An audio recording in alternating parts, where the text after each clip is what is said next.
మంత్రి సీతక్క మహిళా స్వయం సహాయక బృందాలకు గుడ్ న్యూస్ తెలిపారు. ప్రతి మహిళా సంఘానికి వడ్డీ లేని బ్యాంకు రుణాల పరిమితిని 5 లక్షల నుంచి 10 లక్షలకు పెంచుతున్నట్లు ప్రకటించారు. ఈ రుణాలపై వడ్డీ మొత్తాన్ని ప్రభుత్వమే భరిస్తుందని చెప్పారు. ఇందుకోసం ఏడాది 2500 కోట్లు ఖర్చు చేయనున్నట్లు తెలిపారు. మహిళల ఆర్థిక సాధికారతే ప్రభుత్వ లక్ష్యమన్న సీతక్క ఈ ఏడాది మహిళా సంఘాలకు 26,000 కోట్లకు పైగా బ్యాంకు రుణాలు అందించనున్నట్లు చెప్పారు. పంట కొనుగోలు కేంద్రాల్లో 40% మహిళా సంఘాలకు అప్పగించామని వెల్లడించారు.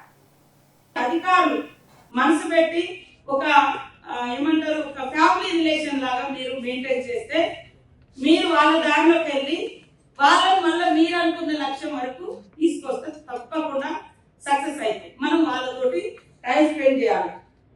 ఇప్పుడు మళ్ళీ మనకు వచ్చేది గోదావరి పుష్కరాలు. గోదావరి పుష్కరాలు బాసర నుంచి భద్రాచలం దాకా నాకు కూడా నా జిల్లాలో దాదాపు 100 కిలోమీటర్లు ఉంటుంది గోదావరి. ఇటు మహారాష్ట్ర ఛత్తీస్గఢ్ బార్డర్ నుంచి అటు భద్రాచలం దాదాపు. ఇప్పుడు మేము ప్లాన్ చేస్తా ఉన్నాం.